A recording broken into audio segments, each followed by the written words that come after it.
Um século de desenvolvimento industrial no Brasil, 100 anos da White Martins. Depoimento de Marcelo Rodrigues, entrevistado por Débora Querido e Isla Nakano. Rio de Janeiro, 3 de outubro de 2011. Realização Museu da Pessoa. Entrevista número WMHV014. Primeiro, Marcelo, gostaria de agradecer a tua vinda, a tua disponibilidade. Então, a gente vai começar a história de vida e, para isso, eu gostaria que você falasse o nome completo, local e data de nascimento. Meu nome é Marcelo Rodrigues, nasci em setembro de 1965, aqui no Rio de Janeiro. Minha origem é do Rio de Janeiro. E o nome dos seus pais? Meu pai é João Antônio Rodrigues e minha mãe Iracema Jesus Rodrigues. Você sabe o nome dos seus avós? Manuel e Inês. Os avós do meu pai não, porque eram portugueses. Meus pais são portugueses. É isso que eu ia perguntar. Sabe um pouquinho, ouviu um pouquinho dos seus pais, como eles vieram para o Brasil, como foi? Eles vieram em 1945, quando eram jovens, e o interesse no país, vieram para cá, os dois. E logo que vieram, se casaram aqui. Mas eles já se conheciam antes? Se conheciam vagamente lá em Portugal e quando vieram para cá, vieram juntos, né, mas não ainda, aí ficaram juntos e casaram aqui. E o que eles faziam? Qual que era a atividade deles? A minha mãe basicamente não tinha atividade, veio com os pais dela também, e meu pai começou a ingressar na atividade de alfaiate, trabalhar fazendo roupas. Uhum. E aí foi indo. Mas ele já era alfaiate lá em Portugal? Não, começou, aqui. Quer dizer, se interessou lá, mas ingressou aqui. De que parte lá em Portugal? Sabe? Meu pai é do norte de Portugal, numa cidade chamada Caminha. Tá. E a minha mãe é do centro de Portugal, de Viseu. E na tua casa tinha, assim, algumas tradições portuguesas, pratos portugueses? Não, pratos com certeza. Minha mãe sempre cozinhou muito bem, né? E tinha pratos portugueses. Tradições, não, né? Eu acho que não. E o senhor tem irmãos? Tenho 3 irmãos, 2 irmãs e um irmão, todos mais velhos. Eu sou o temporão. Você é o caçula. E como era, assim, a tua infância, sendo caçula, que brincadeiras? As minhas irmãs me cuidavam de mim como se fosse um filho delas, né? Então, e a minha distância, eu nasci 11 anos depois do meu irmão. Então, é caçula mesmo, né? Por um descuido qualquer, eu nasci. E as minhas irmãs cuidavam de mim como se fosse filho, né? Então foi muito, muito legal, foi muito bom. Não teve aqueles problemas de caçula? Não tive nenhum problema de caçula, não. Era muito paparicado, né? Melhor, né? Mas...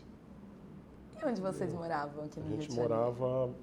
Bom, quando eu nasci, morava na Tijuca, num bairro aqui da Zona Norte do Rio. Como você lembra da Tijuca, assim, da tua infância? Como era a Tijuca da infância? Sempre brinquei muito, né? Tinha muitos amigos na rua, jogava muita bola, bola de gude, soltava muita pipa, gostava muito de pipa. Fazia de tudo, né? Brincava muito, muitos amigos na rua. E na tua casa, tinha espaço para brincar? Tinha. Não, eu morava em apartamento, mas tá. Basicamente a gente brincava na rua, do lado do apartamento tinha um terreno grande, e a gente jogava bola ali. Aí eu lembro que uma época a minha rua ficou até fechada, porque foram construir o metrô, passava embaixo da rua, então eles fecharam a rua. E aí ficou melhor para brincar. Aí ficou muito legal. E era uma rua muito movimentada porque tinha algumas churrascarias nessa rua, né? Então tinha muito movimento. Foi muito legal, brinquei muito. Qual que era a tua brincadeira predileta? Bola, jogar bola. Futebol. E soltar pipa. Direto, todo dia. Estudava, é lógico, muito. Mas sempre de tarde sobrava um tempinho para para jogar bola e soltar pipa, né? Praia não ia muito. Não, um pouco mais adolescente, sim, né? Ia, pegava um ônibus, vinha aqui na Barra, ou então ia no Arpoador, de ônibus também. E uma irmã minha gostava muito de praia, então eu sempre ia com ela, quando pequeno, né? Depois, mais adolescente, não, aí já ia sozinho, né? E da escola, né? Você falou que estudava na parte da manhã. Estudava, sempre estudei de manhã. Uma escola tradicional, no Colégio Batista, também na Tijuca. E estudei a minha vida inteira lá, de lá para a faculdade. E era perto da tua casa? Como você Era ia para perto, lá? eu ia a pé ou então pegava um ônibus. Era perto, não era tão longe, não. Mas era fácil de ir, não tinha muita dificuldade. E quais são as suas lembranças da escola? Que matérias você gostava A mais? matemática eu gostava muito, ciências gostava muito, né? Basicamente essas duas. História e geografia eu achava meio chato. Né? Mas essas duas eu gostava muito. Português normal. A escola também era muito boa, muito boa. Tinha também muita diversão, futebol, muitos amigos. Foi muito legal. Você jogava futebol também na escola? Jogava. Depois, Educação física era só futebol. Eram 2 vezes por semana eu jogava lá. Era um colégio batista, né? Era religioso. Você lembra de alguma festa, alguma cerimônia que o colégio... Sempre tinha essas festas grandes, assim, feira de ciências, sempre tinha essas festas. Então era muito movimentado. Tinha muita festa junina enorme, porque tinha um campo de futebol gramado grande, aí se fazia tudo lá. Então, curtia muito a escola. Só fazer uma pergunta. O senhor lembra de algum trabalho que o senhor apresentou na Feira de Ciência? Algum projeto? Vagamente, não lembro. Mas sempre tinha isso, né? Tinha que fazer fazia o trabalho, fazia aquelas maquetes e uma série de coisas que tinha que fazer, mas não lembro, assim, nenhum específico, não. Algum professor, algum inspetor que tenha te marcado? Direto. Sempre fazia algumas besteiras, né? Não besteira séria, óbvio, besteira normal, né? Então, mas nunca fui, vamos dizer assim, suspenso, nada, sempre coisa simples, né? Mas não tive nenhum problema assim de marcar, de chamar os pais na escola, nunca tive nenhum problema disso, não. Seu pai era bravo, assim, com as tuas... Não, meu pai era na dele. Ele trabalhava muito, ele chegava todo dia às 7 horas da noite em casa, então a gente só basicamente jantava, de manhã cedo ele me acordava.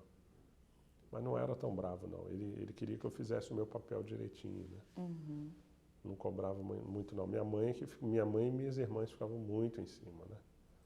Qual que é a atividade do seu pai? Alfaiate.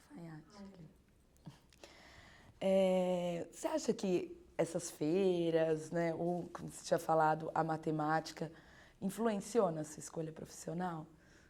Influenciou um pouco, né, porque a gente sempre gostava muito de entender, eu sempre gostava muito de entender assim, as coisas, né, da forma que fazer, direcionar como fazer e tal. E também me espelhei um pouco no meu irmão, porque meu irmão também é administrador de empresa. Então, quando ele começou a trabalhar e se formou e foi para uma empresa, isso aí me agradou também. Aí eu decidi fazer a mesma coisa que ele fazia, né? Já pôde ir vendo, né, em casa. Pôde ir vendo. Aí ele foi trabalhando com vendas também, e aí fui me interessando. E foi mais ou menos esse caminho, assim. Chegou, assim, a sair com seu irmão? Era uma diferença grande, né? Era uma diferença anos, grande, assim. não saí. Eu saí já depois de 20 anos, né? Eu com 20 anos, ele com 30, a gente saía, mas muito pouco. Não cheguei a sair com ele, porque a diferença era 11 anos, né? Muita diferença, né? Mas e como você se divertia com seus amigos, ainda na adolescência? O negócio, naquela época tinha muita festinha na rua, assim, cada um dava uma festa um dia em casa, né? chamava arrasta, né? Acho que chamava arrasta. Arrasta? É, porque você arrastava os móveis, botava a música e fazia um arrasta. Rolava um bailinho. E é um bailinho, então tinha uma vila grande assim, eu tinha muitos amigos nessa vila. Então todo final de semana tinha alguma coisa para fazer, ali na rua mesmo, né? Ou então festas próximas, né? Onde eu morava tinha uns clubes portugueses, inclusive meu pai frequentava um clube, minha irmã dançava música típica portuguesa, dançava o bira. Ai, que lindo. A gente chamava de bira, uns chamam de vira, mas a gente chamava de bira, porque o português chama de bira. E aí a gente ia para o clube, nos finais de semana, ver a minha irmã dançar, jogava futebol de salão no clube também, ou tinha festas no clube, a gente ia para a festa, tentava entrar na festa. Então, era festa, até só festa. A infância foi muita festa, né? Muita brincadeira. Delícia, né? Muita pipa, fui muito futebol, foi isso. Essa coisa de tentar entrar nas festas, tem alguma história marcante? Não, às vezes dava para entrar, às vezes não dava e aí tinha que voltar para casa frustrado, sem festa, né? Ou fazia o rasta daí. Ou fazia uma festa em casa. Mas foi muito legal. Você falou essa ideia, essa coisa, né, do clube português, de dançar as danças portuguesas. Lembra alguma roupa típica da tua irmã ou de vocês mesmos? Minha irmã se só vestiam? dançava com... Não, eu não. Eu não vestia, não. A minha irmã dançava com aquelas roupas portuguesas mesmo, de portuguesa, né? Com sandália alta, aquela... Tinha um negócio, um lenço grande assim, colorido, que sempre utilizava. Então ela sempre se produzia sempre. Todo final de semana tinha. E vocês iam assistir? E a gente ia assistir. Ia no clube também tinha carnaval, nos bailes de carnaval, a gente ia. Então, foi muito legal. A família é muito unida, né, até hoje. Essas festas influenciaram, assim, seu gosto musical, por exemplo, pro fado? Não. Nada? Não influenciaram. Eu não gosto, mas também... Eu gosto, mas também não gosto, sei lá. Pra mim é neutro. Só lá no clube, né? Só lá no clube. Eu não ouço essas músicas, não. Entendeu? Você acha que essa infância, né, todas essas festas influenciaram a tua profissão, a tua ideia, algum sonho para o futuro? Não. Foi por acaso, né? A White Martins é o meu único emprego. É mesmo. Então, eu era muito focado em estudar e quando eu entrei na faculdade de ir para uma empresa, né? Eu tive a oportunidade de estagiar no Banco Real, aí não fui por problema de horário. E o meu pai tinha alfaiataria no centro. Tinha no centro da cidade do Rio de Janeiro, no Largo da Carioca. E tinha muitos clientes de empresas. E através de uma pessoa da White Martins, meu pai falou com essa pessoa, né, que eu já estava chegando naquela fase assim de metade do curso da faculdade, então o estágio era importante, né? E aí meu pai falou com esse gerente da White na época. E eu fui lá fazer uma entrevista na White. Aí fiz uma entrevista, aí duas, aí consegui um estágio. Mas vamos voltar um pouquinho antes, na época da faculdade ainda, depois Vamos. a gente entra no estágio. O que te fez escolher administração? Você fez científico? Não, a administração foi mais influência do meu irmão. Meu irmão fez administração e eu gostava do que ele fazia. Ele foi logo trabalhar numa empresa, trabalhava com vendas, conversava comigo e eu me identifiquei por administração. E onde você fez? Fiz aqui no Rio, na Federação das Faculdades, Celso Lisboa. Tá, que era perto da Tijuca. Mais ou menos. Era na Zona Norte também,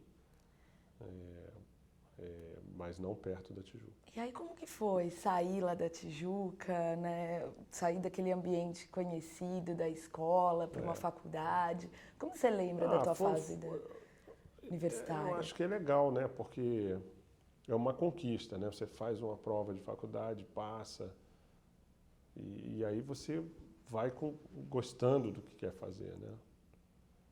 E aí acho que foi muito bom. Eu lembro assim com prazer de ir, né, para a faculdade. Porque sempre é uma etapa que você vence, né? E tinha festas na faculdade? Tinha, toda quinta e sexta-feira a gente saía pro barzinho, ou então saía sexta-feira para algum lugar. Nessa época você já namorava? Não, uma parte da faculdade não, depois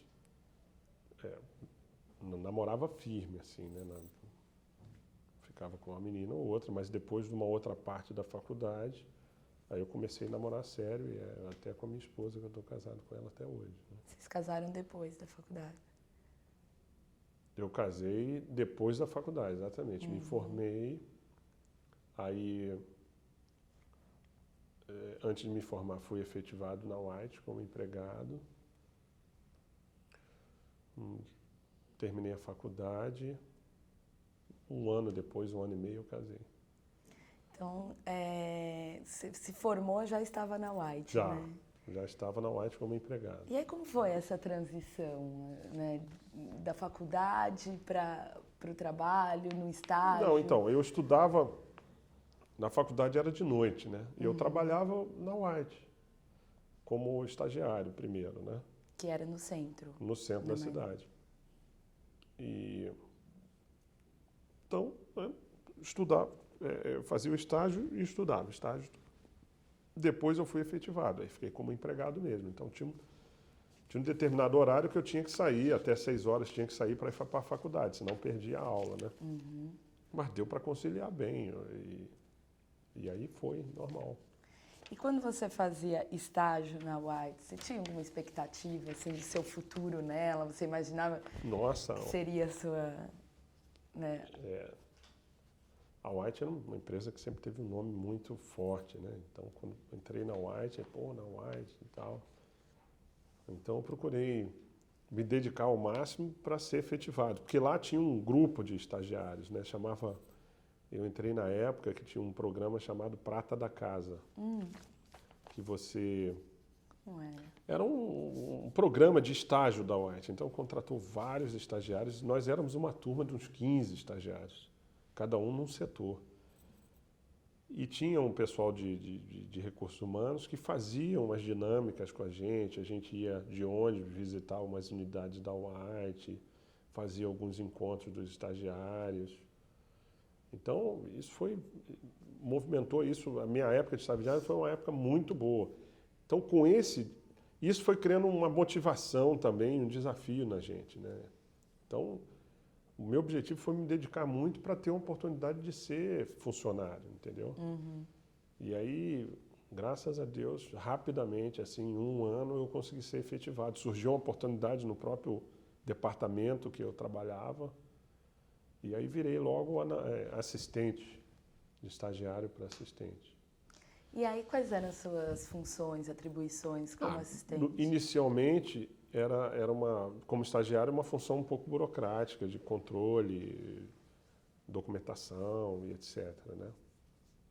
E depois, como assistente, não, aí já era uma função um pouco mais ampla, eu tinha que fazer relatórios e controlar determinadas coisas, por causa da gerência, queria controlar determinadas coisas. Então, tinha uma dinâmica normal no mês de preparar determinadas coisas para análise do gerente, das outras, do supervisor, das pessoas que eu era ligado, entendeu?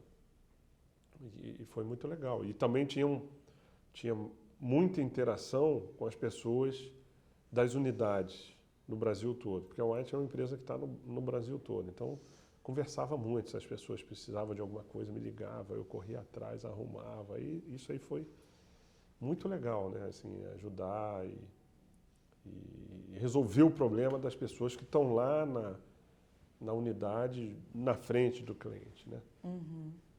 Tanto que a minha carreira acabou na White trilhando um pouco para voltado um pouco mais para o campo, para o cliente, para o mercado. Entendeu? Você tem alguma influência aí do comércio, do teu pai, que sempre também você gostar, né, da questão mais do comércio? Essa influência é mais do meu irmão. Meu pai era uma coisa... eu ia lá na alfaiataria, trabalhava ele, meu tio, mais 2 empregados, e ele atendia os clientes, provava roupa, etc. A pessoa saía satisfeita. Logo que eu entrei de estagiário, ele fez algumas roupas para mim, aí o pessoal ficava, estagiário sob medida e tal, ficava me enchendo o meu saco, né, os outros estagiários lá, não só o meu estagiário, como o meu chefe, né, que eu ia bem arrumado e tal. Essa influência de mercado, assim, é mais meu irmão. Meu irmão trabalhou com o mercado, era vendedor, foi gerente e tal, então eu gostava muito disso aí. Você lembra de algum desafio, logo que você entrou nessa parte, né, mais de vendas, se comunicando com o Brasil inteiro, você lembra de alguma primeira dificuldade, algum primeiro obstáculo que você... Então, a gente controlava a disponibilidade de um determinado equipamento, que dependendo da situação, o mercado exigia mais. E havia algumas sazonalidades, assim, como existe até hoje, né? Usina de açúcar, quando para fazer manutenção, requer muito gás, aí você tem que mandar cilindros para lá. Eu era a pessoa que controlava toda a necessidade. Então, o cara me ligava do Nordeste, queria lá 100 cilindros, outro queria 200, outro 500, era uma confusão. E o meu objetivo era conseguir em outras unidades que não precisavam e tinham cilindros sobrando para mandar. Então, e tinha que fechar um caminhão com a quantidade determinada, porque senão o frete era muito caro, não podia mandar meio caminhão. E isso me motivava assim para atender as pessoas e conseguir, porque senão o cara lá estava perdendo venda, entendeu? Eu ficava doido com isso aí, não conseguia dormir direito sem o cara lá ter os equipamentos dele para poder vender, né? Então teve uma vez que, na época lá em Porto Velho, lá longe, naquelas minas de extração de ouro, precisava de uma quantidade absurda de cilindros. Aí eu fui catando ali, aqui, eu fechei um caminhão, mandei outro ali, mandei, acabou que eu consegui atender tudo, né? Isso aí, ótimo e tal. Ficou todo mundo muito satisfeito que eu consegui atender aquela demanda específica lá, que era muito grande na época, né? Então, era sempre isso. Cada hora uma região precisava de porque tinha uma obra, porque tinha uma parada de uma usina para fazer manutenção, ou porque tinha um consumo. E eu que tinha que me virar e conseguir os cilindros para mandar, entendeu? E como era o suporte técnico para isso, assim, né? A gente está falando aí o quê? Década de 80, mais ou menos? 90. 90? É. Como que era a estrutura para isso, assim, né? O computador estava na internet, estava chegando, tinha começando. os computadores grandes, assim, os IBMs grandões, assim, que você não tinha nem e-mail naquela época. Naquela época era telex, a gente passava telex direto, né, para as unidades, quando precisava passar uma determinação, mudança de preço. Aí passava telex, ia lá para o telex, escrevia da máquina. Eu fiz datilografia também, então eu datilografava rápido. A pessoa passa para o Marcelo que ele passa isso aí rápido. Eu mandava bala. Então a comunicação era muito limitada, era mais telefone mesmo. Não tinha nem fax, era telex na época. E aquelas máquinas de escrever obsoletas lá. Na época, quando eu entrei de estagiário, eu falei, não, tem que... Aí sábado eu ia fazer um curso de datilografia. Entendeu? Aí decorar A, B, C, F, D. Nossa, aquilo ali era uma agonia. Mas me ajudou muito. Nem vale a pena perguntar as diferenças de hoje, né? Hoje é tudo muito dinâmico, né? E a gente mesmo, na infância da gente, olha para meus 2 filhos assim, é completamente diferente, né? Completamente diferente. Eles estão na era do iPad, né? Nós não tínhamos nada, nem telefone. Né? E né, você está falando da questão, né, de tentar levar alguns gases para as outras, né, para as fábricas que estavam precisando. Como você foi se inteirando desse negócio, né, dos negócios dos gases? Assim, entendendo. Como estagiário, uma das coisas que a empresa fazia muito, como eu falei, era a integração e levar a gente para conhecer a empresa, assim, unidades próximas, né? E os próprios chefes que eu tinha me orientavam muito, né? Os caras realmente dedicavam tempo. E aí fui aprendendo. Uhum. Eu diria que mais foi com esses programas de estágio e o suporte que eu tinha dos meus chefes na época lá. O programa Prata da Casa dura o quê? Um ano, mais ou menos? Não, isso aí durou muito tempo. Tinha um grupo específico, desde quando eu entrei, eu acho que levou mais uns 5 a 10 anos para que continuou, né? Esse programa de estágio sempre tem. Não, mas eu digo, você, né, enquanto você entrou como estagiário, você participava do programa por quanto tempo? Não, direto. Não Como para. estagiário, a gente era ligado ao programa Prata da Casa. Tá. Então, a quarta-feira, 8 horas, vai sair o ônibus, nós vamos lá para a unidade na Avenida Brasil, passar o dia lá para conhecer. Os estagiários todos iam lá para a Avenida Brasil de ônibus e voltavam no fim da tarde. A gente trabalhava lá o dia inteiro. Entendi. Entendeu? Então era um programa de formação de estagiários na época. Que você cursou enquanto você foi estagiário. Enquanto eu fui estagiário. Foi Depois um que ano eu e fui, meio, né? depois que eu fui efetivado, Entendi. aí saí do programa. Mas os outros estagiários lá, tem muitos amigos hoje ainda na White que entraram como estagiários como eu, que ainda estão aí na E White. você lembra de algum projeto inicial, logo que você foi efetivado, né? Você falou da questão dos desafios, né? Mas você acompanhou o início de algum projeto ou de alguma fábrica? Alguma coisa que tenha te marcado? Não tive assim uma ligação com um projeto. Na realidade, a gente fez lá, na época, logo que eu entrei, eu trabalhava no departamento de distribuição de gás, controlava todos os cilindros da White Martins no Brasil, né? Aí logo depois que eu entrei, como eu era o responsável da parte de controle dos cilindros, a gente chegou à conclusão que tinha que fazer um inventário físico, ou seja, contar todos os cilindros que tem no Brasil, mais de 700 mil cilindros. Mas não éramos nós que contávamos, né? Aí a gente fez um programa manual, aí treinamos o Brasil inteiro, emitimos no computador umas fichas e os funcionários tiveram que ir em cada cliente, contar nas unidades, porque tinha no sistema uma determinada quantidade, chegava lá no cliente tinha outra, então tinha falhas, né? Então a gente fez um inventário físico e depois implantou um sistema de controles com nota fiscal, de envio e saída, envio e recolhimento de cilindros. Eu participei desse projeto na época. Mas foram 6 meses assim de um trabalho intenso, visitando as regiões, fazendo treinamento das pessoas e implantando um sistema novo para poder controlar os cilindros. Caramba. Então foi muito bom na época. Esse projeto se iniciava na Silbras?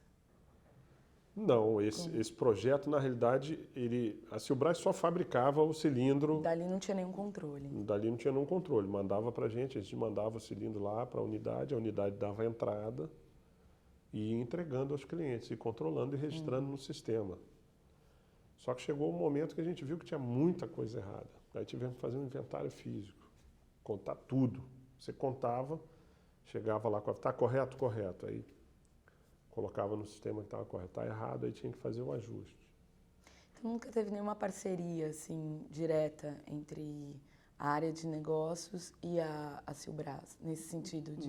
Não, nesse sentido não. A Silbras só fabricava, disponibilizava, a gente virava para a Silbras, eu quero 10 mil cilindros esse ano. Aí fazia a programação de fabricação, entrega, quando ele entregava, eu direcionava, manda para aqui, para ali, para lá, para São Paulo, para tal. Aí da Silbras os cilindros iam para as unidades. Marcelo, deixa eu só fazer uma pergunta. Durante a década de 90, com todas as modificações no Brasil, a questão da abertura da economia, depois as privatizações, as licitações, na época do senhor mexer com a distribuição de gás, como que foi a demanda? Aumentou muito? O senhor acompanhou esse processo? Conta um pouquinho pra gente. Não, aumentou bastante a demanda e aí a gente teve que investir muito para e atendendo as unidades, né? Eu diria ali, era Collor para frente, a coisa começou a ficar muito mais dinâmica, né? Mas aí eu já entrei numa outra fase profissional na White, porque depois, quando eu entrei nos anos 90, aí eu fui transferido, porque eu entrei aqui no Rio de Janeiro, trabalhei 4 anos e meio e fui transferido, fiquei 9 anos no Brasil todo. Morei em Campinas, em Ribeirão Preto, em São Paulo, em Pernambuco, em Recife, né? Morei na Bahia, em Feira de Santana. Então fiquei 9 anos no campo. Aí eu passei a ser o cara que ligava lá para o outro que ficou no meu lugar pedindo o cilindro, né? Então foi muito bom. Foi uma escola, uma experiência muito importante, né? Ter iniciado aqui, ido para o campo e agora já tem 10 anos que eu voltei, né? Eu estou aqui mais numa outra função mais ampla, né? Então, quando eu fui para essa época para o campo, aí que a gente sentiu que realmente houve um aumento de demanda, quer dizer, o término da inflação, né? Foi um marco muito grande, né? Que lançou na época o Plano Collor, a URV, né? A implantação da URV, não sei se vocês lembram disso, depois que veio o Plano Real. E isso era muito dinâmico, a gente tinha que trabalhar muito focado, porque houveram mudanças de política econômica que a gente teve que também mudar um pouco da forma de comercializar os nossos produtos, né? Então isso mudou bastante, né? Naquela época de inflação, que você tinha 40% ao mês de inflação para praticamente nada, e com mudança de moeda, isso precisou ser muito bem trabalhado, e a empresa trabalhou muito bem e foi bem sucedida nessa época também. Mas devia ser uma loucura, né? Calcular o RV de todo dia para calcular a venda. Foi uma loucura. Foi uma loucura. E você passou a ter uma dinâmica mais dia a dia com o cliente também, né? Exatamente por causa disso. E aí muitas adaptações que a gente fez. A empresa sempre foi muito dinâmica, né? A White Martins tem um poder de... A White tem um poder de adaptação, né, muito grande. Qualquer coisa assim que ocorre, que a gente precisa, a gente, graças a Deus, consegue fazer com muito êxito e muito rápido, né? Então, a empresa sempre foi muito focada. As decisões que ela tomou sempre foram corretas e muito efetivas e muito rápidas. O poder de adaptação da companhia é muito grande. Eu me lembro... Desde o final, eu entrei em 86, até meados de 90, a empresa passou por muitas mudanças estruturais. A gente tinha 4 regiões, depois virou 7 regiões, viraram 9 regiões, viraram 11 regiões, depois virou 7 regiões, depois virou 4 regiões de novo, assim, num período de 10 anos. Uma loucura, uma sanfona estrutural, assim. Mas porque a empresa ia crescendo muito, né? Ia se adaptando, então, e eu participei um pouco dessas mudanças, porque, por exemplo, eu estava lá em Campinas, era gerente de operações lá, e de repente acabou a região. Pô, e agora? Para onde nós vamos? Ah, você vai para Recife, trabalhar na região lá. Tudo bem, vamos embora. Pegava as malas e ia com a minha família. Então, aí estou lá em Recife, acabou a região, vai todo mundo para São Paulo. Eu falei, pô, e agora? Não, você tem 2 opções. Ou você, meu chefe virou para mim e falou assim, eu tenho 2 opções para você. Ou você vai para São Luís, no Maranhão, gerenciar a filial de lá de São Luís, ou para Feira de Santana, na Bahia. Eu falei, não, tudo bem, me dá aí um dia para eu pensar. Aí peguei o mapa, fiquei olhando o mapa. Assim. O Rio é aqui, São Luís é aqui, Bahia é aqui.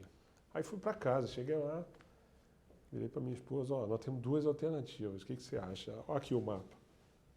Vamos para cá que é mais perto do Rio. Aí fomos para Bahia. Eu ia para lá, para São Luís do Maranhão, né? Então foram muitas mudanças, mas mudanças para melhor. Não foram mudanças assim que a empresa deu um passo atrás, que não deu certo, que não isso. Não foi nada disso, entendeu? E eu fui participando dessas mudanças, né? Foi indo. Marcelo, só explica pra gente um pouquinho como é que é essa coisa de acabar a região, assim, o projeto? Não, era o seguinte, olha, você tinha lá, por exemplo, em Campinas, você tinha uma sede de uma região e várias filiais. Filiais Limeira, Piracicaba, Jundiaí, Campinas, tinha várias. Então essa região controlava todas essas unidades ali no entorno. E tinha uma outra em São Paulo, que controlava as unidades de Osasco, Guarulhos, na Grande São Paulo. E tinha uma outra lá em Ribeirão Preto, que controlava São José do Rio Preto e tal. Então tinham 3 regiões com vários gerentes, só para controlar as unidades. Então o que acontecia? Não, acaba com Ribeirão Preto. Eu estava lá na época, acabaram com Ribeirão Preto. Junta com Campinas. E aí passava a fazer o que o outro faz. Entendeu? Aí a gente de Campinas tinha que viajar até lá. Eu viajava muito de carro no interior de São Paulo inteiro. Muito tempo fiquei fazendo isso. Aí chegava outra hora, acabou Campinas. Só tem agora São Paulo, Rio, São Paulo Centro, chamava São Paulo... Era Sul, São Paulo, Centro e Norte e Nordeste. Entendeu? São as 4 regiões que tem hoje, não? Não, hoje não são mais regiões. Agora está dividido por negócios, né? Você tem uma pessoa cuidando do mercado de líquido, tem uma pessoa cuidando do mercado de gases, tem uma pessoa cuidando das grandes contas, tenho eu cuidando de um outro segmento de mercado. Então está dividido por segmentos, vamos dizer assim, de produto e de mercado.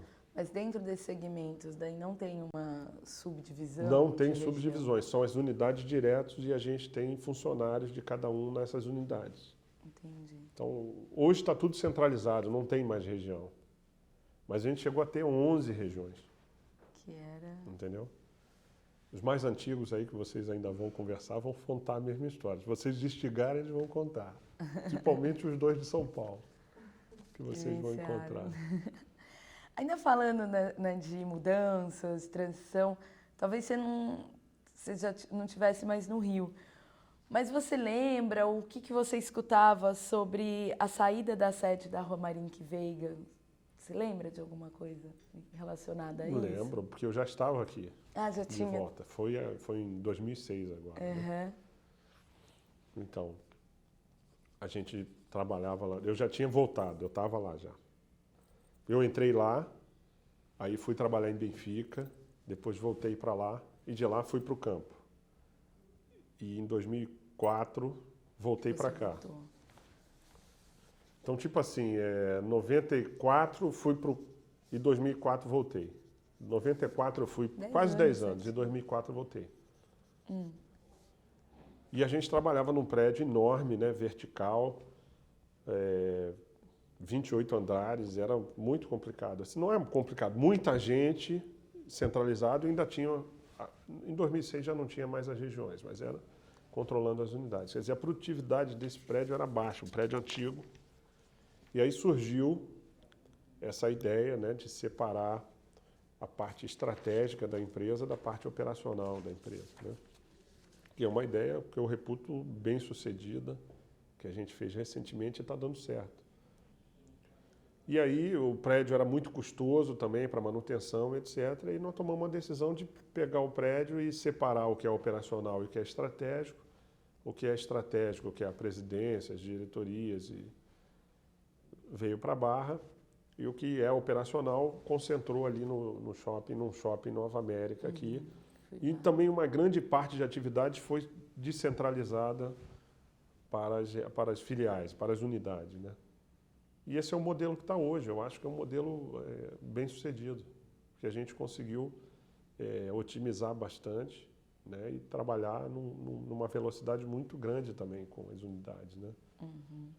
Então foi importante. Aí, e aí você fica com instalações mais modernas, combina tudo, né? Acho que foi muito bom. Essa mudança da companhia foi muito boa também. E ao longo da sua carreira você está acostumado, né, com essa coisa distribuída, não tem né? dificuldade com isso, não. O que mais eu fiz foi mudar na vida, né? Mas, graças a Deus, sempre para melhor, né? Então, você se adapta bem, né? Se adapta rápido. E eu acho que isso também trouxe uma possibilidade dos empregados estarem mais focados no que tem que fazer, né? Hoje a parte operacional está toda junta, quer dizer, dá uma velocidade muito grande, né? na companhia. E as decisões também, as pessoas que tomam decisões também estão juntas, quer dizer, você consegue compartilhar mais, você fica mais focado, né, no que você tem que fazer. Então, a adaptação é fácil também, é simples, né? Então, eu só queria perguntar, o senhor acabou de falar, está acostumado em mudar, depois de passar pelo Brasil inteiro, como que foi morar nesses lugares de Feira de Santana, em Recife? Olha, algumas experiências? não, assim, eu me formei, casei e depois fui transferido, né? E acho que no primeiro momento não, foi sempre bom. Eu nunca tive nenhuma dificuldade. Mas você casado novo, você muda para outra cidade com a tua esposa, é muito legal. Eu gostei muito. E Ribeirão Preto era maravilhoso. Aí tanto que depois eu fiquei lá em Ribeirão Preto e tal, aí mais uma mudança, aí eu fui chamado, fui promovido para uma vaga aqui, voltei para o Rio, de Ribeirão. Promovido. Estava lá em Ribeirão, me trouxeram de novo para cá. Fiquei super infeliz na época. Promovido.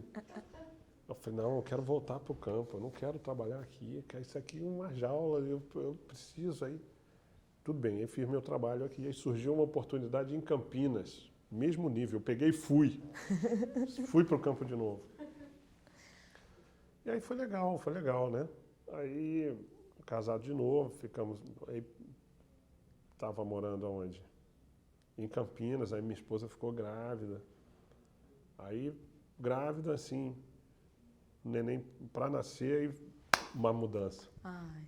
Aí nasceu meu primeiro filho, aí depois fui para Recife. Foi ótimo, foi muito bom em Recife também. Recife é uma cidade muito boa. E fiz muitos amigos. Aí, de Recife, aí que veio a parte triste. Não, vamos para Feira de Santana. Feira de Santana, chegamos lá, olhamos a cidade, tinham 7 prédios. E a gente com filho novo, né? Meu filho Felipe tinha 1 ano. Aí fui lá, procurei um apartamento, aluguei um apartamento, trouxe minha esposa. Mas a gente ficava ali na cidade, quer dizer, era uma cidade, aí ia para Salvador de carro. A gente ficou lá quase 2 anos. Foi bom também, não tenho nenhum problema. Era uma cidade um pouco perigosa, tinha que tomar um pouco de cuidado. E aí, de lá, eu fui transferido para São Paulo. Aí São Paulo foi outra coisa, né? Porque Completamente eu nunca havia diferente. morado na capital. Aquela loucura, trânsito, levava um tempão para chegar, para voltar para casa, né? E depois de São Paulo eu fui para Campinas. Campinas é outra cidade, foi o maior tempo que eu passei. Eu morei 2 etapas em Campinas. E era a maior filial da companhia, era uma responsabilidade muito grande. E eu era o responsável da filial e ainda tivemos que fazer um projeto na filial de remodelização, reengenharia organizacional. Era um projeto de reengenharia da época. Eu trabalhei nesse projeto e depois fui implantar esse projeto. Falei, então você agora vai lá, assume a filial e implanta tudo. Aí implantei tudo lá. E é muita gente. Foi um super desafio, né? Porque eu me formei em inglês na época que eu estava no Colégio Batista. Fazia o IBEU também. Então, de tarde, ia para o IBEU. Não sei se vocês conhecem o IBEU. Uma escola de inglês aqui no Rio. Aí me formei em inglês. Aí me formei em inglês, faculdade. Não falava inglês, porque naquela época não se falava muito inglês. Eu era formado em inglês. Aí beleza, aí para cá, aí a Praxair, a empresa foi ganhando uma dinâmica global, né? Porque veio a era global, a globalização. Aí a Praxair comprou a White Martins 100%, tirou do mercado e começou a chegar gringo aqui, americano de tudo que é lado. E eu falava mais nada. Não conseguia falar mais nada. Aí fui lá para Campinas implantar esse projeto. O que baixava de gringo lá era uma loucura. Tive que voltar a estudar inglês. Aí me matriculei no curso de inglês, fiz outro curso de inglês. Graças a Deus, hoje é normal, né? É natural, mas tudo é uma adaptação, né? Você tem que... Você tem que trabalhar nesse sentido. Sobre a compra, né, da Praxair, a compra na White Martins, além, né, dessa presença maior assim de estrangeiros, o que você mais lembra? Assim, foi a época também da reengenharia, então? Esse projeto aconteceu junto com a aquisição? Não aconteceu, não. O projeto de reengenharia foi mais ou menos assim em 96, 97, mais 1997, mais ou menos assim. Aí depois que veio a compra da Liquid Carbonic, e aí a Praxair comprou toda a White Martins. Mas eu diria que não mudou muito. O que há mais hoje é o dia a dia com o controlador, com a Praxair, né? Eles estão muito presentes com a gente conversa muito com os americanos, eles estão sempre aqui e a gente também vai sempre para lá. Então a empresa ficou mais global mesmo, entendeu? Mas aqui no Brasil aumentou muito as unidades quando vocês adquiriram a Liquid? Não, no primeiro momento aumentou e depois a gente reorganizou, né? Então, fechou algumas, juntou com outras. Aí foi basicamente isso que fez, mas sem perder nenhum espaço no mercado, nenhuma descontinuidade, sim para agrupar e melhorar a operação. Ainda falando sobre unidades, né, específicas, você lembra da primeira fábrica de GNL construída em Paulínia? Eu sou o responsável por essa fábrica. Então conta pra gente um pouquinho, né, dessa... Não, então, quando eu voltei para cá em 2004,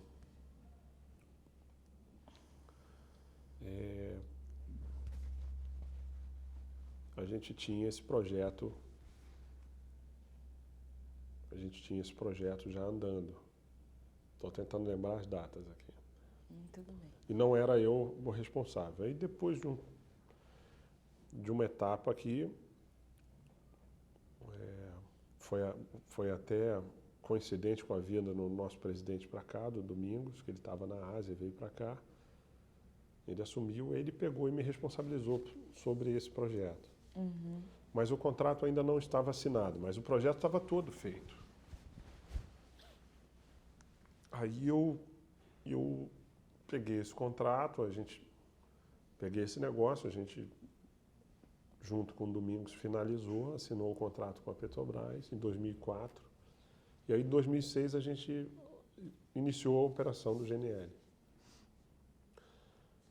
E até hoje eu sou responsável por esse negócio, né? Mas foi muito interessante porque é um produto novo, né? Teve um envolvimento de muitas pessoas, fruto de uma sociedade com a Petrobras, que é uma empresa muito grande, que tem uma característica diferente da nossa, né? E no início a gente até teve algumas dificuldades, mas logo depois a gente ajustou. Hoje corre muito bem, a planta está completamente vendida. Então foi um baita desafio, colocar esse projeto, treinamento das pessoas. Primeiro que era um produto novo, a gente pegou as melhores pessoas para participar da construção da fábrica, depois para o treinamento, para que nada acontecesse, quer dizer, até hoje nenhum acidente. Então é muito gratificante quando você pega um projeto assim do zero e consegue... E foi bem no boom do gás natural, no né? boom do gás natural. A gente teve uma presença a gente tem uma presença ainda relevante no gás natural, mas a gente já teve uma presença maior, né? Mas era muito atrelado com o gás natural veicular. Aí o gás natural veicular deu uma esfriada, né, no Brasil todo. E hoje a gente tem essa planta de GNL e tem também outras 5 plantinhas de GNC. Não sei se você já ouviu falar nisso. O gás natural comprimido. É o que eu ia te perguntar. Também é sob a minha responsabilidade. Você pode explicar um pouquinho para a gente da diferença entre o GNC e o GNL, para as aplicações são aplicados As de forma aplicações diferente, nos né? clientes são as mesmas. É, O que diferencia um gás do outro é a estado. metodologia de produção e distribuição do gás. O GNL, a gente transforma um gás, torna ele líquido. E o GNC não, ele continua na forma gasosa. Então você tem um na forma líquida ou na forma gasosa. Qual é a vantagem que você tem entre um e outro? Na forma líquida você consegue transportar muito mais produto que na forma gasosa. Em carretas, né? Porque o nosso papel, a White Martins tem uma vocação logística pelo modal rodoviário. Nosso negócio é transportar gás através de caminhão, né? A gente tem alguns gasodutos, etc., mas são poucos. Então, para você economizar, você tem que transportar o máximo de gás para o cliente em uma carreta. O GNL você consegue transportar muito mais gás que no GNC. No GNC é como se fosse o gás que a gente recebe no fogão e a gente só comprime ele dentro do cilindro. O GNL não, você liquefaz e enche a carreta sem pressão nenhuma, né, com pressão mínima, e transporta. Numa carreta de GNL a gente transporta 28 mil metros cúbicos de gás. Numa carreta de GNC a gente transporta 6 mil só. Então você consegue, com o GNL, levar gás para Brasília, como a gente leva para Goiânia, com as distâncias muito maiores. Isso interfere no raio de distribuição do gás, né? O GNC você vai até 200 quilômetros, o GNL você vai a 1.000 quilômetros de distância. Mas qual que seria a vantagem do GNC, já que em termos, né, logísticos e de venda, o GNL... Não, aí é o seguinte, é a história da aplicação. A aplicação é a mesma, só que o gás natural é um combustível diferente dos outros combustíveis que o cliente utiliza.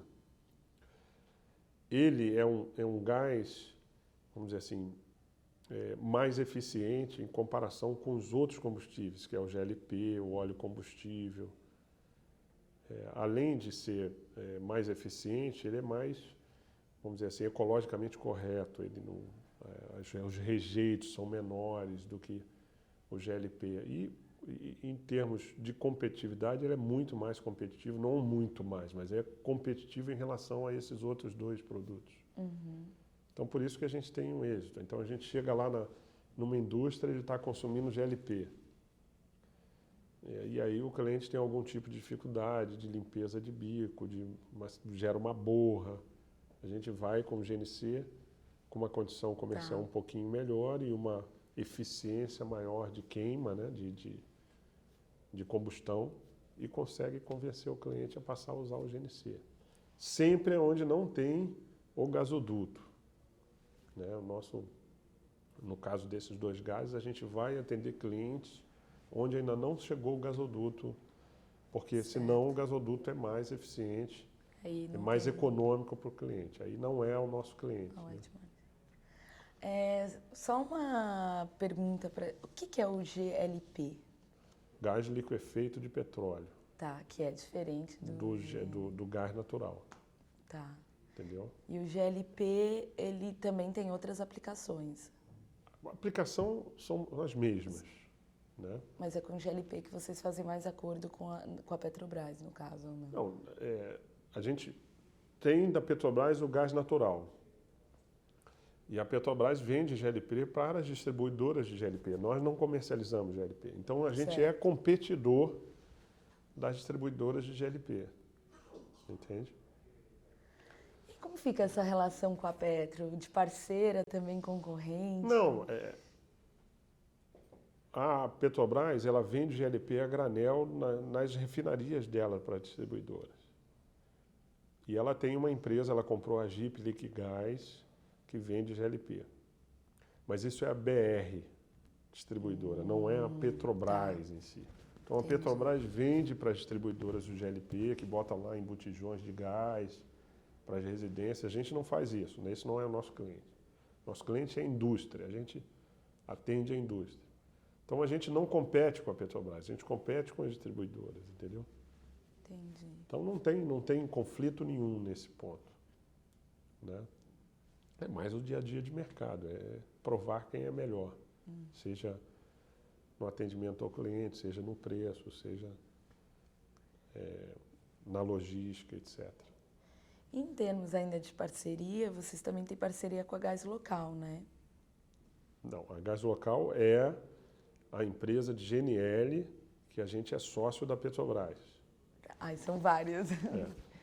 Não, então, a gente tem a planta de Paulínia, que a Gás Local pega gás e leva o gás para os clientes. A Gás Local é a sociedade com a Petrobras que a gente tem. Entendi. Que eu sou responsável.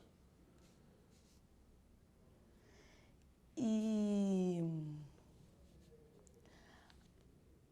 a relação entre o Brasil e a Bolívia, né? Que daí também tem esse transporte de gás. Aí já é feito com uma outra parceria, como que daí aí a feito? Petrobras lá, ela compra o gás da Bolívia, ela investiu no gasoduto e ela atende as distribuidoras ao longo, desde a Bolívia até São Paulo, para o gás natural, quer dizer. Aí é um contrato da Petrobras com a Bolívia comprando gás, nada mais. E a White entra? Não entra em lugar nenhum. Nada. Nós não temos nenhum envolvimento em relação a ele. Só atua mesmo em Paulínia. Só atua em Paulínia com a sociedade com a Petrobras. Uhum. Não, isso é que é bom porque, né, são vários mercados para a gente entender mais claro, assim. Sem dúvida. Você tinha falado um pouquinho, né? Dá mais tempo? Você tinha falado do mercado do GNV, né? Hoje está mais em decadência, mas a White Martins chegou a atuar. Muito. A gente produziu muito gás natural, muito cilindro de GNV, né, e vendeu. Uhum. Nós éramos líderes de mercado, né, na época que o governo incentivava o uso do GNV. Agora ele não incentiva mais, então as vendas caíram muito. A White ainda atua, mas numa proporção de representatividade agora muito menor. Como que foi essa estruturação para criar os kits, né, de conversão? Esse vocês compravam, vocês produziram? Não, a gente também fez uma sociedade na época com a empresa italiana, que eu também cuidei, e montamos uma fábrica em Manaus, importávamos peças da Itália, produzíamos kits e distribuíamos no Brasil inteiro. Mas saía de Manaus? Saía de Manaus. Nossa, logística... Era complicado a beça, mas em Manaus, que é uma área incentivada, né? Você tem muito incentivo fiscal, e então a gente decidiu por fazer a fábrica lá. Era uma fábrica pequena, um negócio muito dinâmico, que evolui tecnologicamente muito rápido, então você tinha que mudar toda hora, era um negócio muito trabalhoso, muito trabalhoso. Naquela época a gente vendia muito, era um bom negócio, mas depois que o mercado caiu muito, a gente saiu e vendeu para o nosso sócio italiano a nossa parte. Hoje a gente não tem mais essa fábrica. Certo. Entendeu? Porque o mercado caiu demais, caiu muito. E quais as vantagens, né? Você estava falando das desvantagens, mas do GNV em relação ao álcool, assim, na época hoje o álcool, né, muito mais forte ainda. Não, a única desvantagem era preço, quando o preço do álcool caía muito, porque em termos de eficiência, o GNV, para economizar, era muito vantajoso. Mas quando o preço do álcool caía, sempre interferia na venda de GNV, na venda de cilindro, né? Hoje o preço do álcool está alto e nem assim o GNV voltou a ficar desenvolvido, porque o governo tirou o incentivo do GNV, entendeu? Ele não incentiva mais as pessoas a converter o carro em GNV. Era isso que eu queria chegar, assim, como que dá essa relação vocês, né, ali sempre na organização, nos negócios, compra, venda, com essa relação da economia, né, com as medidas políticas? Então, você tem que primeiro entender do que você faz e tomar uma decisão rápida. Foi o que a gente fez quando o governo tirou o incentivo do GNV. A gente falou, não tem mais jeito. A gente tinha 3 fábricas, uma estrutura enorme, a gente teve que se adequar a essa nova realidade, né? Hoje é um negócio bom, mas numa proporção muito menor, né? E não tem jeito, você fica suscetível a essas mudanças de mercado. Aí vai mais naquilo que eu te comentei anteriormente, da capacidade de adaptação da empresa a um novo cenário. Isso é que a gente tem que trabalhar bem. Bom, ainda falando um pouquinho, né, falando de gás, falando de energia, conta um pouco pra gente dos usos do hidrogênio. Os usos. Você tem vários usos, né? Você tem o hidrogênio na indústria alimentícia, basicamente para hidrogenação, que faz a textura, né, da manteiga, né, que torna ela mais cremosa. E você tem para análises de combinação desse produto com um outro produto, para análises químicas. E você tem um grande uso, você tem muito pouco para carros a hidrogênio, você ouve muito pouco. Isso aí lá fora está sendo mais nada muito grande. Você tem usos na indústria química também, numa escala um pouquinho maior, basicamente em polos petroquímicos. E o grande uso são nas refinarias de petróleo para a redução do teor de enxofre dos combustíveis, do diesel, da gasolina. Então você usa muito hidrogênio. Isso para exatamente baixar o enxofre e poluir menos o ambiente, né? Aumenta também a potencialidade energética? Não. Basicamente ele é um produto reagente de remoção do enxofre apenas. E quais os motivos para empenho mundial no crescimento da produção do hidrogênio, né? Que hoje se fala muito. Motivos, o principal motivo é ambiental, é a redução do teor de enxofre nos combustíveis. Então, por exemplo, lá fora já os combustíveis na Europa já são de um padrão mundial de meio ambiente muito rigorosos, né? 5 partes por milhão de enxofre no máximo. Aqui a gente tem 5.000, é uma diferença muito grande. Agora que a gente está, por exemplo, São Paulo já está com diesel 50 partes por milhão, porque a CETESB, os órgãos de meio ambiente estão batendo mais forte para poder melhorar a qualidade dos combustíveis. A Petrobras hoje não pode exportar produtos dela para países que requerem um teor de enxofre muito baixo, porque ela não tem esse produto qualificado. O que ela tem aqui hoje é para atender o mercado interno em cidades que já exigem um teor de enxofre baixo.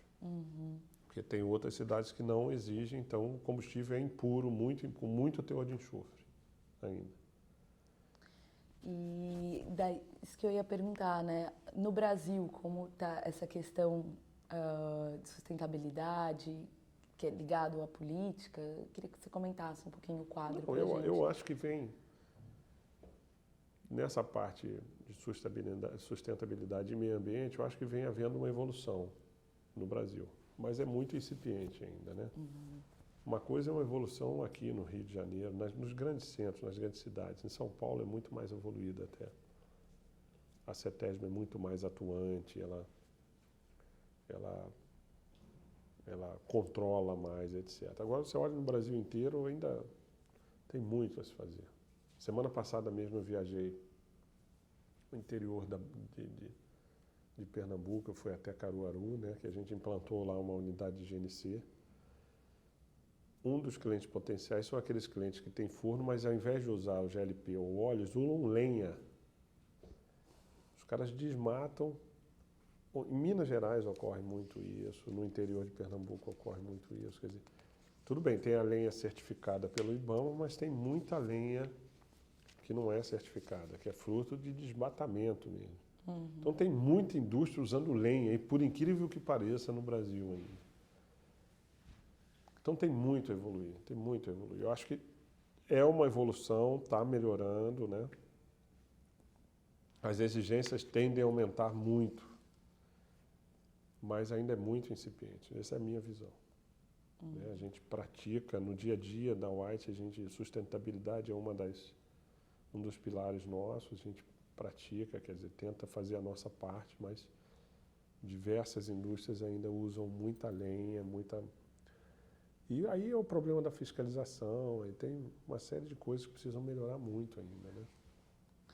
Mas quais setores que você acredita que o Brasil poderia aproveitar mais os gases?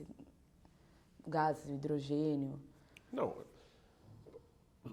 Quanto ao hidrogênio, basicamente é o setor de petróleo. Não, a Petrobras ela está construindo refinarias novas com grandes plantas de hidrogênio para exatamente tornar o produto dela num nível de qualificação mundial com baixo teor de enxofre. Ela está fazendo isso, né? E a gente vem tentando, de alguma forma, se introduzir nessa possibilidade como ser um fornecedor de hidrogênio. Mas a Petrobras ela tem uma visão dela de ela mesma querer fazer tudo. Então a gente vem trabalhando a Petrobras para tentar terceirizar o hidrogênio, vamos dizer assim, a gente fornecer o hidrogênio. Como é no mundo hoje, né? A gente tem muitos clientes de hidrogênio em refinarias. O grande consumo do hidrogênio hoje é em refinarias de petróleo. E o gás natural? O gás natural são nos outros processos da indústria, basicamente, vou te dizer aqui, indústria alimentícia. Toda indústria alimentícia, fabricante de biscoito, tem um forno grande que ele processa massa de biscoito. Esse forno é a gás natural, entende? Então, por exemplo, a Balduco é um cliente nosso de GNL, é um grande fabricante de biscoito, porque ela tem uma fábrica no interior de Minas que não tem gasoduto, aí a gente leva a GNL, entende? Então, é diferente do hidrogênio. O hidrogênio não tem nada a ver com isso, né? O hidrogênio também é um combustível, mas além de combustível, ele é um gás que pode reagir com algumas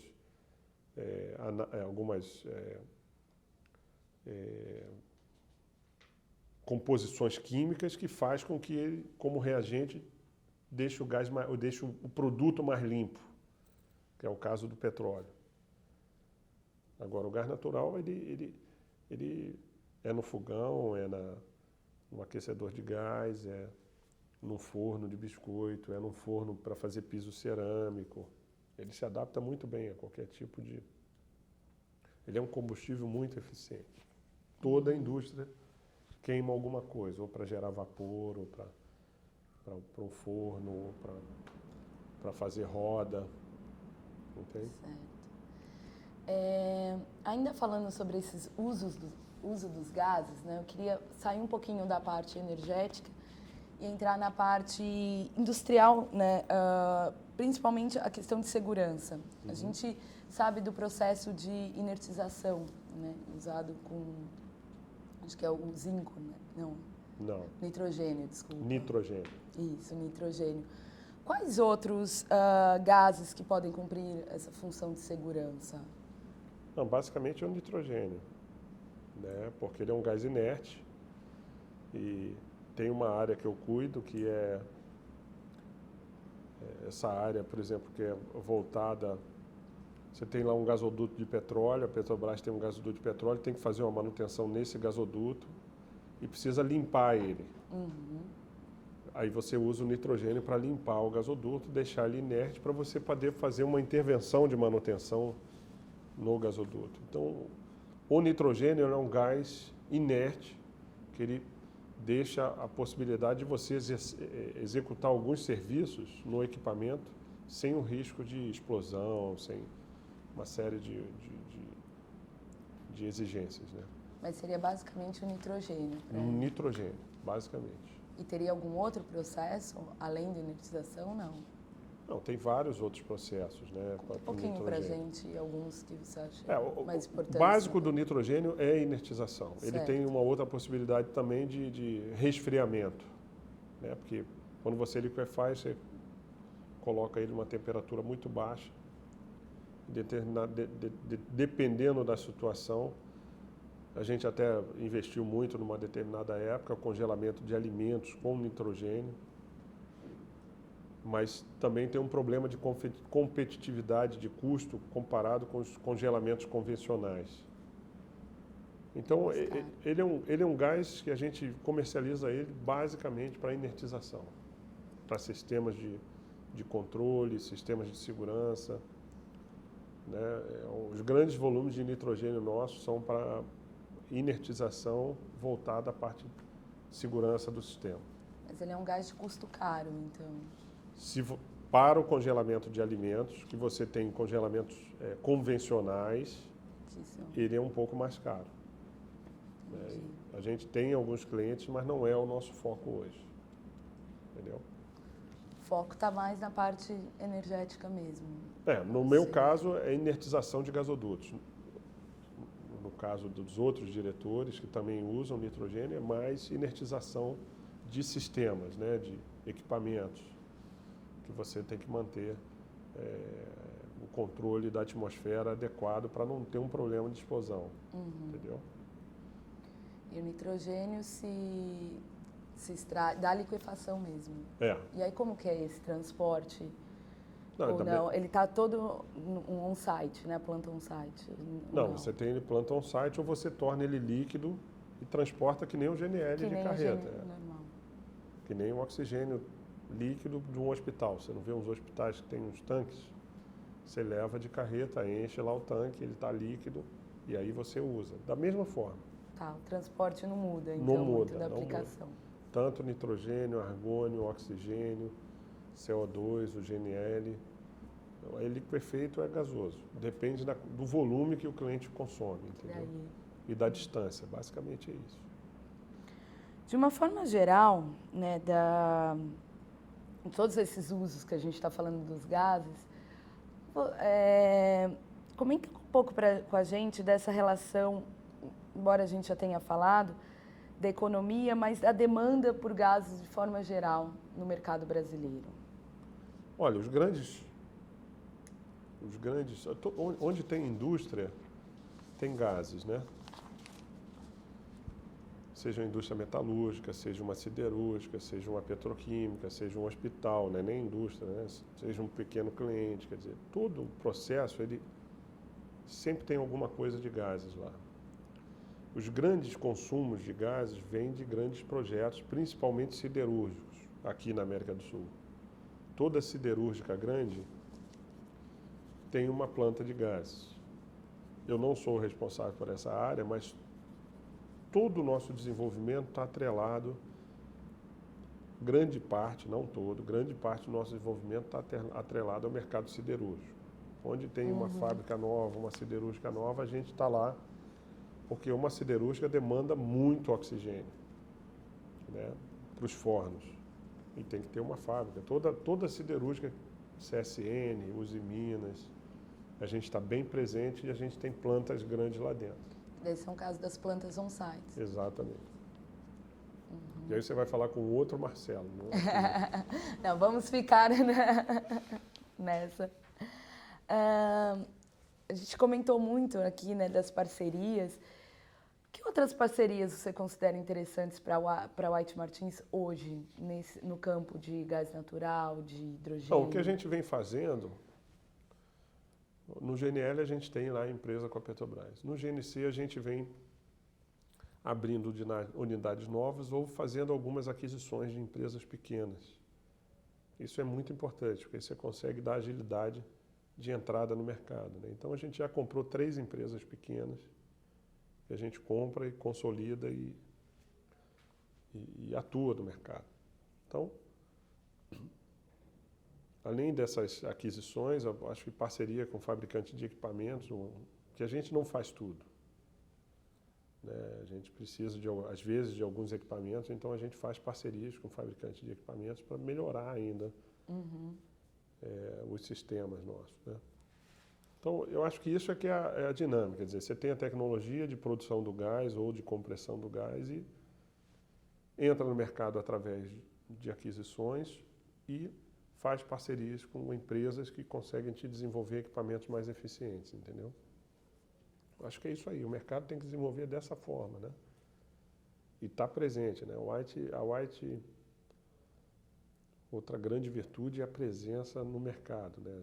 O mercado para a gente é prioridade. A gente está no Brasil inteiro, na América do Sul inteira, né? Exceto alguns países, mas tem que estar muito próximo do cliente, o dia a dia. Nosso diferencial é confiabilidade, né?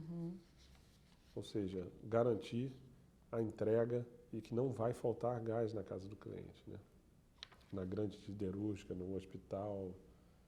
Nosso diferencial é a confiabilidade. Né? Comenta um pouquinho para a gente, agora falando, né, dos valores, você citou a confiabilidade, a gente sabe também da segurança, né? Comenta um pouco certeza. a interação entre elas, né? O compromisso né, de entregar no prazo, mas a segurança. Segurança para nós eu diria que é o mais importante, é o ponto mais importante. Sem uma empresa segura, sem uma operação segura, isso não tem relação com em ser bem-sucedido. A gente quer ser bem-sucedido sendo seguro. Então, no dia a dia a gente aprende como ser seguro internamente e tenta passar para fora, né? Até na sua forma de lidar em casa, né? Eu, por exemplo, estou sempre chamando a atenção, isso não pode fazer assim, isso não pode fazer assado, porque você corre o risco de se acidentar ou de cortar um dedo, não sei o que, né? E você aprende lá no dia a dia, né? Nos treinamentos que você tem. Então, para nós, segurança é vital.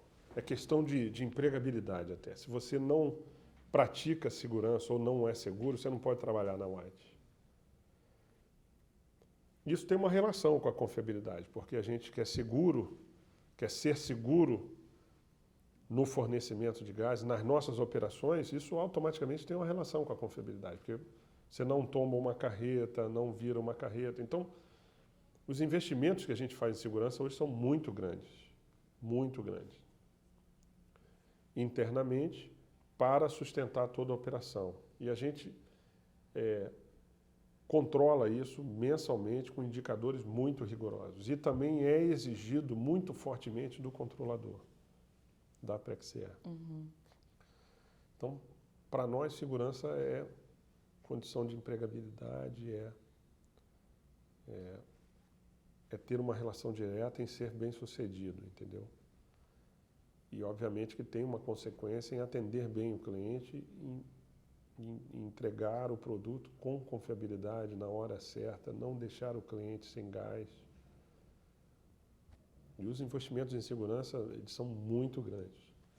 São muito grandes. A gente tem um programa hoje de controle de transporte, né, que uma outra pessoa vai falar também, mas que eu acho que é um marco aí na indústria de gases, sob o ponto de vista de controle do motorista que está lá dirigindo o caminhão, que não pode tombar.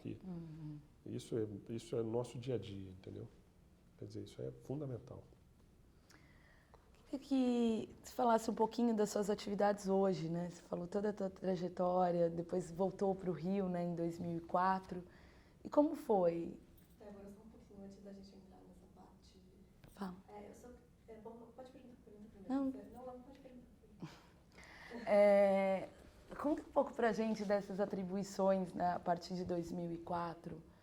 Aí, você já assumiu daí na direção de negócios? Quando assumiu? Como foi? Não, então quando eu voltei para cá, eu assumi a Silbras, assumi esses projetos de GNL e GNC, e aí a gente vem desenvolvendo o negócio. A gente está trabalhando agora também nessa parte de hidrogênio, né, sejam plantas pequenas ou plantas grandes, e vem desenvolvendo o mercado. Quer dizer, esse era um negócio muito pequenininho lá em 2004, que já tem uma representatividade muito boa esse ano que vem também. O negócio aqui, no espaço de 5 anos, a gente conseguiu tornar sustentável e com um resultado muito bom para a companhia, que agrega valor à companhia. O meu papel é de crescimento, de desenvolvimento de negócios, né? O meu papel não é na manutenção daquele cliente que a gente tem do dia a dia. Lógico que agora a gente tem clientes de GNC e GNL que a gente tem que mantê-los também. Eu tenho uma estrutura lá que visita, que entrega, tem um gerente, mas o meu papel mais de desenvolvimento, de entregar um crescimento superior ao crescimento tradicional da companhia, né? E eu acho que a gente vem conseguindo, no início, todo o início é muito difícil, mas eu acho que a gente vem conseguindo agora um crescimento sustentável, uma taxa de crescimento muito superior da tradicional e com um resultado interessante para a empresa. Esse é o meu objetivo. E quais você marca, nesse sentido, né, de crescimento, mas conservando, né, os clientes já, quais principais medidas você apontaria, né, de concreto mesmo, que foi feito? Não, são os investimentos que a gente fez nesse segmento, né? Construção de planta. Construção de planta, construção de unidades, que a gente tem que tornar eles utilizáveis, né? Vender. Você investe e vende, né? Então, eu acho que o grupo que trabalha com a gente está sendo muito bem sucedido em conquistar novos clientes, desenvolver uma aquisição de uma empresa pequenininha, de tornar o negócio cada vez maior, entendeu? Então, a gente traz oportunidades para a empresa, faz a proposição para investir nesse determinado negócio, a empresa decide investir e a gente tem que fazer o nosso papel de fazer acontecer, de entregar o resultado, né? Esse aqui é o ponto, né? Você pleiteia o investimento e tem que fazer com que ele aconteça no tempo correto e da forma correta. Muitas vezes a gente tem alguns contratempos, mas a grande maioria das vezes a gente consegue entregar no momento certo. Como se dá um pouco essa construção das plantas? Só pelo aonde tem as reservas? Como que funciona? Não, depende da planta. A planta de oxigênio não, você extrai o produto do ar, né? Então você pode quais são os critérios para instalá-las? É isso? Onde você tem consumo significativo, que são basicamente as siderúrgicas, né?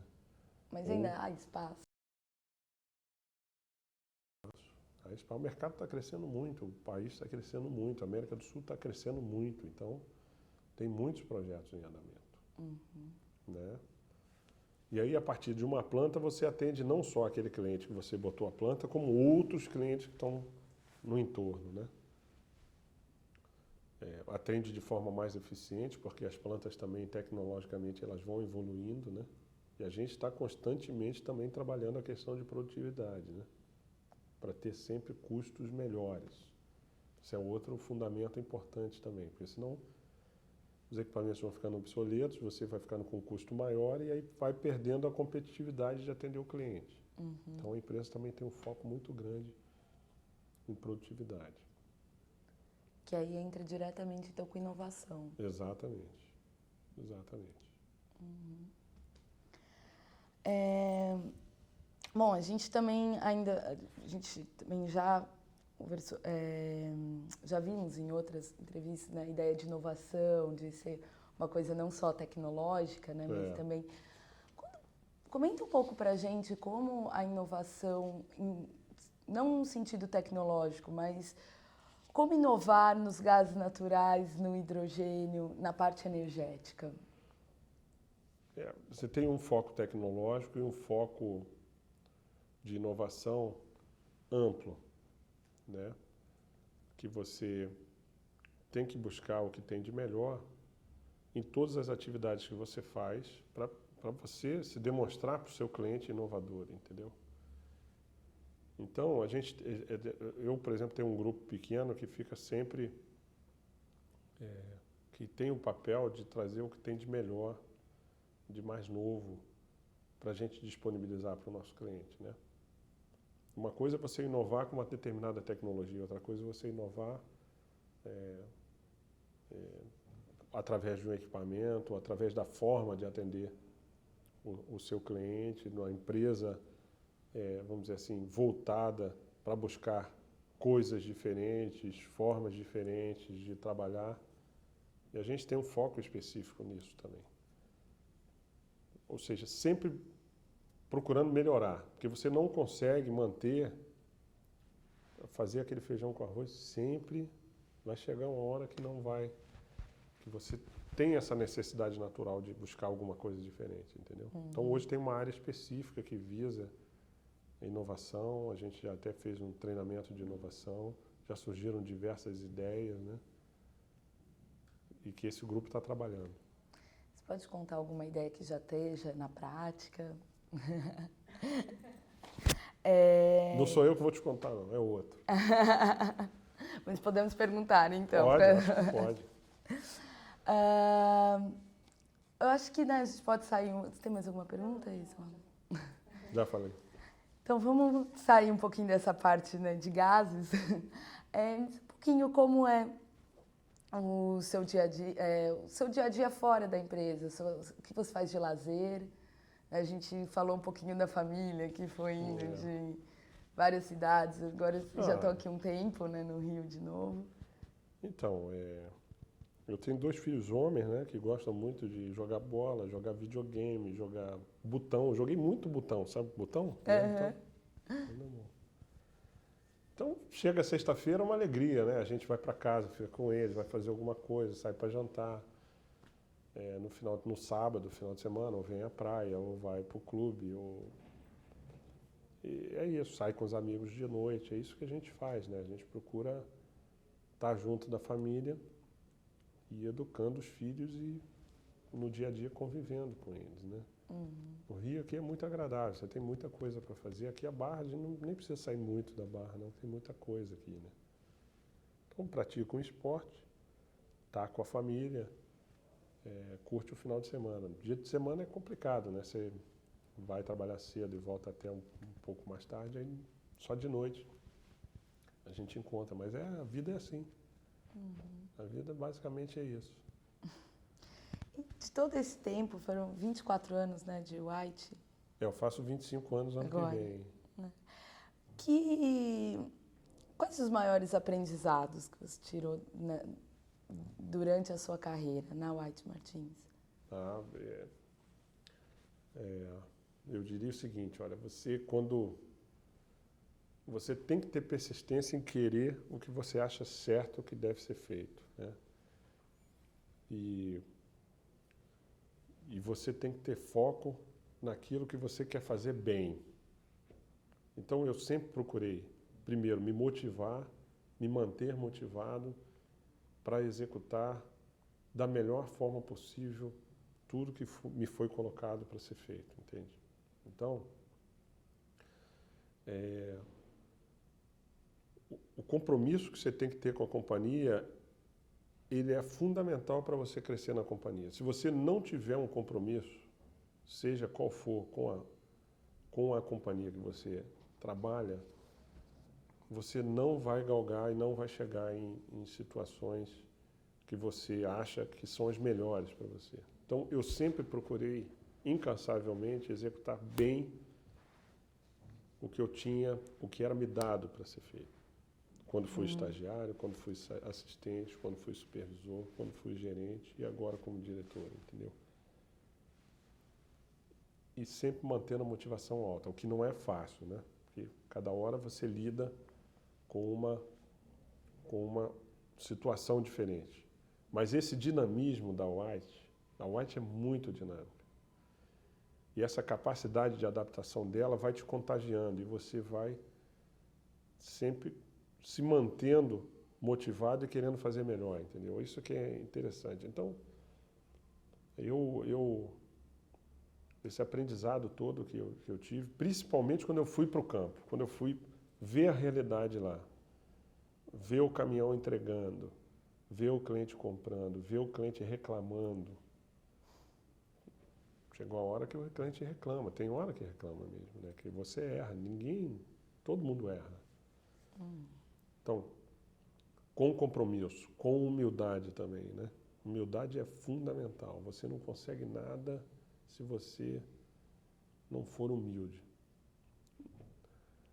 Humilde no sentido de tratar bem todo mundo, de ser bem tratado, de não ser arrogante, né?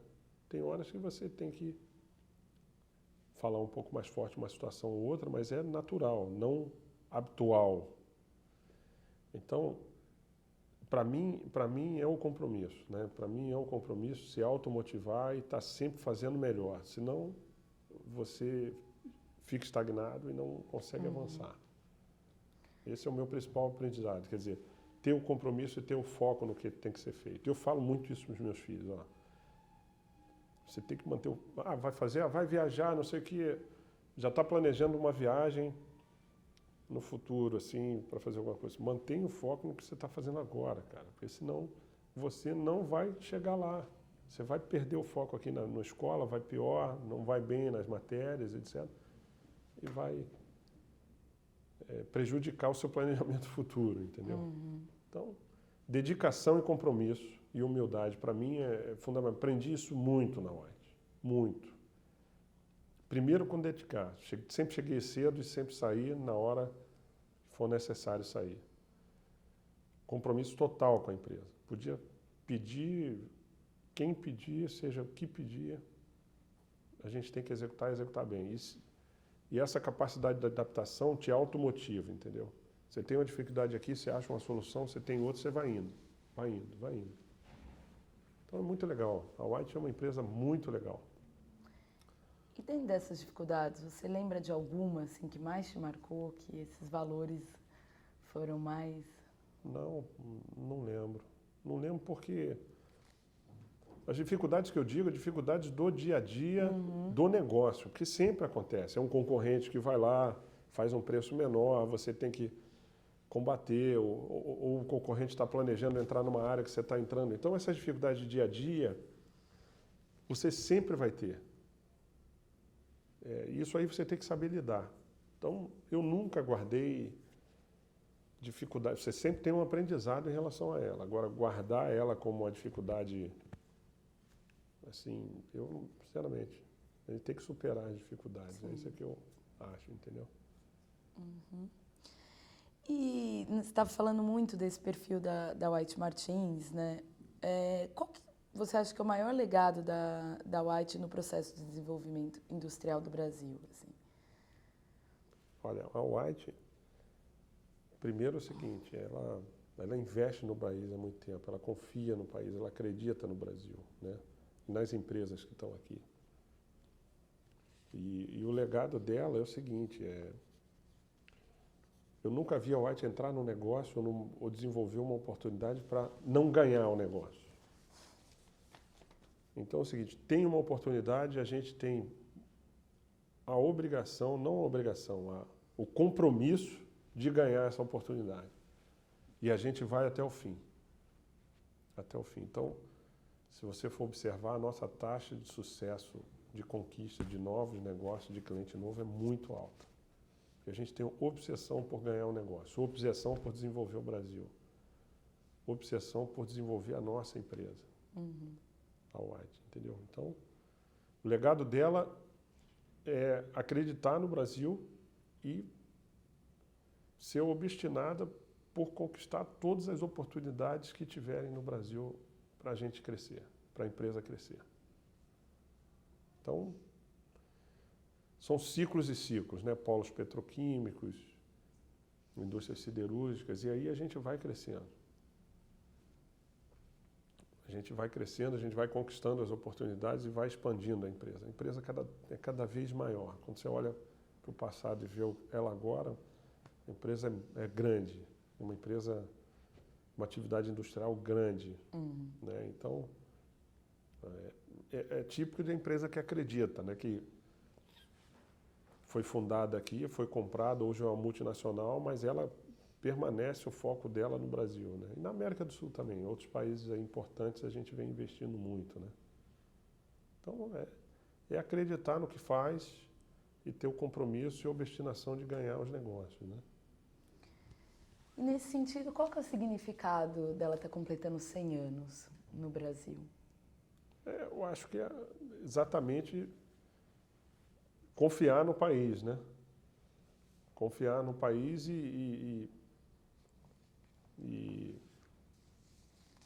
quer dizer, eu acho que é uma demonstração de que a empresa cresceu e vai continuar crescendo com o país, entende? é uma, eu não diria que é uma maturidade, né, que a gente tem nesse país, né? A gente faz parte só de um pedaço dessa maturidade, mas que nos credenciam para continuar executando muito bem o que a gente executa, né? Quando a gente fala assim, ó, a White está há 99 anos no Brasil, o cliente gosta de ouvir isso e se sente seguro, né, de trabalhar com uma empresa que está há muito tempo no país. Semana passada eu estive lá em Pernambuco, eu falei para uma pessoa, a White Martins está aqui desde 1952 aqui em Pernambuco. Eu falei, pô, dá muito tempo. Eu falei, nós vamos continuar investindo, porque Pernambuco é um estado que está crescendo muito. Tem muitas oportunidades, a gente está participando de algumas oportunidades lá. Então, a gente confia no estado, confia no Brasil.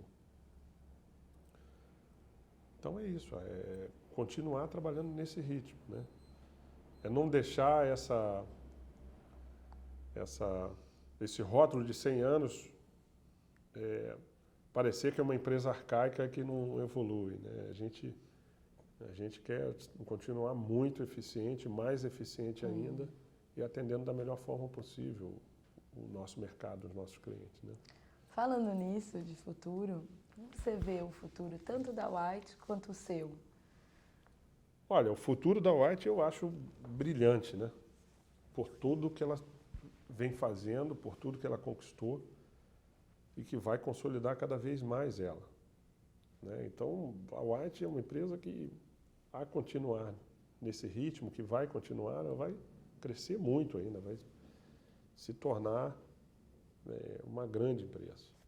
O meu futuro, eu acho que ainda tem um tempo grande pela frente na companhia, que eu vou continuar me dedicando da mesma forma que eu me dedico hoje, né? Sempre buscando fazer o melhor e trazer o melhor resultado para a companhia. Então, ainda tem um tempo bom na companhia pela frente e vou continuar lutando com todas as forças para manter o melhor possível para mim e para a companhia, entendeu? É isso. Tem alguma pergunta, Isla? Você tem mais alguma coisa que você queria contar? Alguma lembrança, né, quando se tornou diretor executivo, responsabilidade maior? Não, toda evolução sempre traz uma insegurança e uma ansiedade, né? Mas a insegurança é por pouco tempo, né? Então, quando você chega nesse nível, que você se reporta direto ao presidente, você fica meio, né? Mas isso acontece desde quando você, de estagiário, vira assistente. Toda mudança de cargo ou evolução que você tem, você sempre gera uma insegurançazinha, mas depois uma ansiedade e você se adapta rapidamente, entendeu? Realmente é uma conquista importante, né? Você está numa posição dessa numa empresa grande. A gente tem que se manter da melhor forma possível, se dedicando. Então, é isso aí que eu procuro manter no meu pensamento, entendeu? A adaptação sempre, né? Da empresa e... Toda hora, né? Toda hora. O que você achou de contar a história do desenvolvimento industrial da White Martins? Não, eu acho legal. Eu acho que não só que conta essas histórias aqui para vocês, eu acho que todos que vão vir aqui vão se sentir até prestigiados de estar aqui contando isso, né? Porque não só eu, como outras pessoas que estão no primeiro nível da companhia também começaram como estagiário. Então, né, o próprio presidente, tem outros pares meus que começaram como estagiários e estão onde estão, né? Isso é gratificante, né, para a gente. E acho que para a empresa também, né, que investiu em algumas pessoas que deram certo. Às vezes a gente investe em outras pessoas que pensam diferente e não chegam onde chegam. Então, eu achei o seguinte, eu acho isso aqui muito legal. Você está num momento importante da companhia, 100 anos não são 100 dias, e que você foi dada a oportunidade para você falar o que você acha da companhia e de você. Então, eu me sinto privilegiado. Achei legal. Essa iniciativa é muito legal. A gente gostaria de te agradecer. Legal, eu de que ter agradeço. disponibilizado, ter vindo aqui Eu que falar. agradeço. Se precisar, pode perguntar. Obrigada. Valeu.